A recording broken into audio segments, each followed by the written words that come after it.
আর বন্ধুরা, আজকে আমি তোমাদের সাথে একটা স্যান্ডউইচের রেসিপি শেয়ার করছি। তো এটা খেতে খুব সুন্দর হয়। তো এটা আমাকে প্রথমবার আমার মেয়ে বানিয়ে খাইয়েছিল, তো খেয়ে আমার খুব ভালো লেগেছিল। তো ভাবলাম রেসিপিটা তোমাদের সাথে শেয়ার করি। আর রেসিপিটা প্রথম থেকে শেষ পর্যন্ত অবশ্যই দেখবে, কারণ কিছু কিছু ছোটোখাটো জিনিস আছে যার জন্য সিম্পল রেসিপিটাকে খুব একটা টেস্টি ডিশ বানিয়ে দেয়। তো এখানের মধ্যে আমি 3টের মতো আলু সিদ্ধ করেছিলাম, সেটা আমি খোলাটা ছাড়িয়ে রেখে দিলাম। এখন আমি পেঁয়াজ ছোট ছোট করে কেটে নেব। তো আমার রেসিপিগুলো তোমাদের কেমন লাগে সেটা অবশ্যই জানাবে, আর ভালো লাগলে একটা লাইক করে দিও, যাতে তোমাদের কাছে আরও ভালো ভালো কিছু রেসিপি নিয়ে আসতে পারি। তো পেঁয়াজটা কাটা হয়ে গেছে, এখন আমি লঙ্কাটাও ছোট ছোট করে কেটে নিচ্ছি। তোমরা অবশ্যই একবার বাড়িতে ট্রাই করবে, খেতে খুবই ভালো লাগে। আর এখানের মধ্যে আমি প্যানটা বসিয়ে দিয়েছি, প্যানের মধ্যে আমি বাটার দিচ্ছি। তোমরাও কিন্তু বাটার দিয়েই পেঁয়াজটা ভাজবে, কারণ অন্য কিছু দিয়ে ভাজবে না, কারণ বাটার দিয়ে পেঁয়াজটা ভাজলে যে টেস্টটা আসে, একটা যে স্মেল আসে, এত টেস্ট মানে সুন্দর স্মেলটা আসে না কি বলবো। তো তোমরা বাটারটা দিয়েই ভাজবে, তাহলে স্যান্ডউইচের যে টেস্টটা আসে না, এটা একদম খুব সুন্দর আসে। দেখো আমার পেঁয়াজটা লাল লাল করে এখন ভাজা হয়ে গেছে।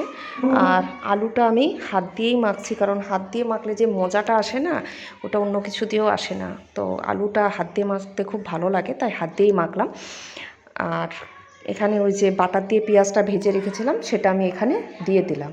আর এখানের মধ্যে আমি 3 কোয়োর মতন রসুন দেব। তোমাদেরকে বলছিলাম না যে একটা আছে সুন্দর টুইস্ট, সেটাই হচ্ছে এটা, যে কাঁচা রসুন দিচ্ছি আমি এখানের মধ্যে, আর কাঁচা আদা অল্প একটু দিয়েছি, আর কাঁচা লঙ্কা কুচিটা দিয়ে দিলাম। আর কিছু এখানে একটা মশলা আমি তৈরি করে নিচ্ছি। এখানে আমি গরম মশলা অল্প দিয়েছি, ম্যাগি মশলাটা একটু বেশি দিয়েছি, অল্প জিরের গুঁড়ো, অল্প ধনে গুঁড়ো, আর অল্প শুকনো লঙ্কা গুঁড়ো দিয়েছি। আর একটু লবণ দিয়ে দিলাম। আমি একটু লবণটা বেশি করে দিয়েছি, যেহেতু আমি আলু সিদ্ধর মধ্যে লবণ দিই নাই, তাই। আর এখানে আমি টমেটো সসটা দিয়ে দিলাম, দিয়ে ভালো করে মশলাটা মেখে নিলাম। এখন আমি এখানের মধ্যে অল্প চিজটাকে গ্রেট করে দিয়ে দিচ্ছি। তোমরা চাইলে চিজ দিতে পারো, না চাইলে নাও দিতে পারো, কারণ এমনিও চিজ না দিলেও খেতে সুন্দরই লাগে। তো চিজটা দিয়ে দিলাম। এখন ওই গ্রেভিটাও, মশলাটা যেটা রেসি করে রেখেছিলাম, সেটাও আমি দিয়ে ভালো করে এখন মেখে নিচ্ছি হাত দিয়ে। দেখো দেখতে খুব সুন্দর হয়েছে, আর যা সেন্টটা বের হয়েছে না, অপূর্ব সুন্দর। আর এখানে আমি বাটারটা লাগিয়ে দিলাম ব্রেডের মধ্যে, আর যে সাইডটা সেঁকবো, আর অপোজিট সাইডে আমি সস লাগিয়ে দিচ্ছি। এখন আমি যে আলু সেদ্ধ যে বানিয়েছিলাম, সেটা আমি এখানের মধ্যে লাগিয়ে দিচ্ছি। আর এটাও সেম প্রসেসেই করে দিচ্ছি, আমি বাটারটা লাগিয়ে দিচ্ছি আর টমেটো সস দিয়ে দিচ্ছি। আর এখানের মধ্যে আলু সেদ্ধটা দিয়েছি, তোমরা চাইলে দিতে পারো, না চাইলে নাও দিতে পারো, মানে আমার একটু আলুটা বেশি খেতে ভালো লাগে, তো সেই জন্যই আর কি। তো দেখো এখন আমার রেডি হয়ে গেছে সব স্যান্ডউইচগুলো। এখন এগুলো আমি অল্প বাটার দিয়ে ভেজে নেব। তো প্যানটা বসিয়ে দিলাম।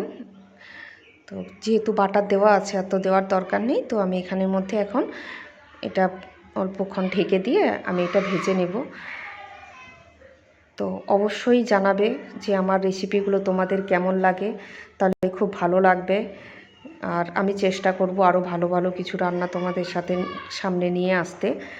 তো নমস্কার, আমার সাথে থাকার জন্য অনেক অনেক ধন্যবাদ।